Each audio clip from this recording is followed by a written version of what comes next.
Harmonium के आप सम्राट कहे गए, जिनको उपाधि भी मिली। हम सबके गुरु आप राजेश गुरु जी, और हमारे ढोलक के बड़े ही शानदार और सबके चहेता आप सूरज गुरु जी, और सम्मानित हमारे बलिराम गुरु जी। आप सब लोगों के चरणों में हम कोटि कोटि प्रणाम करते हैं, हार्दिक वंदन अभिनंदन स्वागत करते हैं। कार्यक्रम के शुरुआती दौर में आप दुल्हे नौसे के पिताजी गायत्री देवी जी की ओर से सम्मानित, आप दुल्हे नौसे के माताजी गायत्री देवी की ओर से एक सुंदर सुनरी और सादर 1001 रुपया दे करके सम्मान कल गई। आप दुल्हा भैया का बुआ जी की ओर से फूल के हजारों दलकुंजों में गूंथा गया हार, सादर 1001 रुपया और एक सुंदरी चुनरी दे करके आपके द्वारा सम्मान कल गई। आपके भी चरणों में कोटि कोटि हम प्रणाम करते भेंट अखबार सब लोगों के पौलकी आशीर्वाद के इच्छा बा। कार्यक्रम का शुरुआती दौर है और ये बेटी का अर्जी माई का मर्जी है। आवेलू कब आवेलू बड़ी कृपा होले, तो हर कृपा जखरे ऊपर हो गई।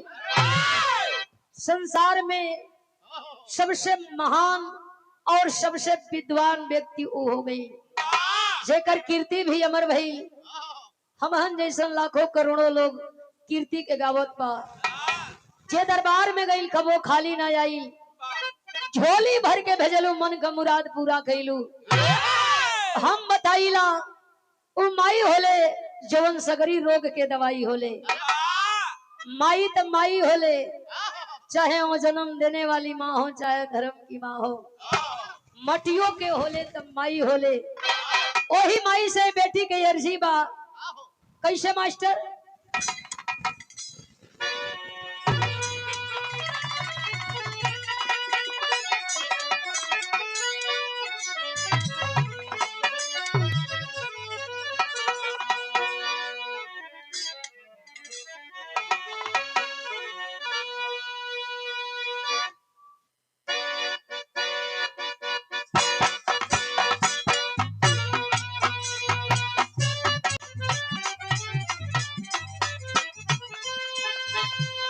हनुमान जी माई जानकी के समझावत हुए। अशोक वाटिका में बैठल ही बड़ा चिंता हो, प्रभु श्री राम न आइलन। हनुमान जी जाके मुंदरी दे करके समझावे, कहें चिंता मत करा, कुछ दिन बीत गई, कुछ दिन बाकी हो। प्रभु वही का कहे, और सीता क्या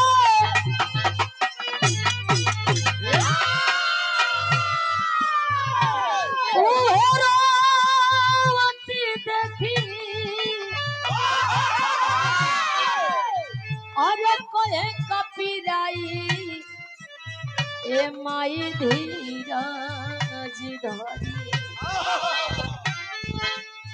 कुछ दिन में घुराई माई धीरज धरी।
माई धीरज धरी कुछ दिन में अहे घुराई माई धीरज धरी।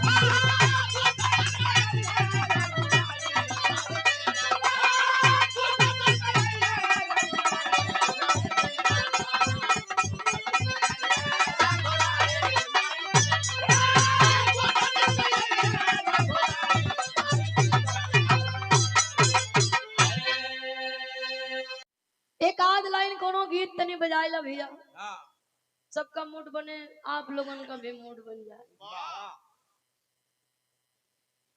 और मास्टर का प्रश्न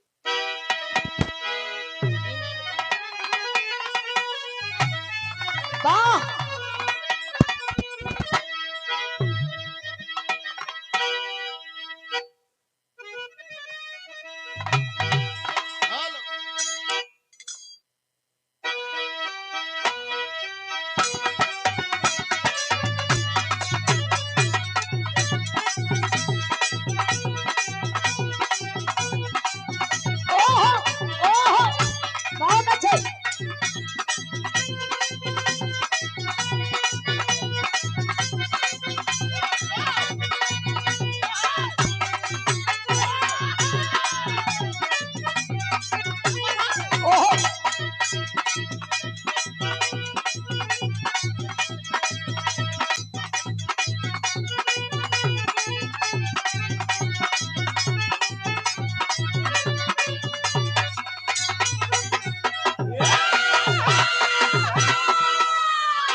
बहुत कोनो बहुत बड़ा डिमांड ना रहे, एक छोटा सा होकर बस फरमाइश रहे, ख्वाहिश रहे, वो जानत बा कि दुल्हा मजबूर हो,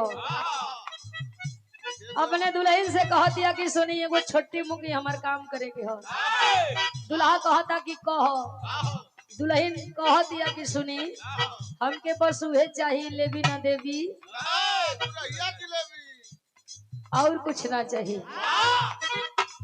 दुल्हनिया अपने दुल्हा से कहे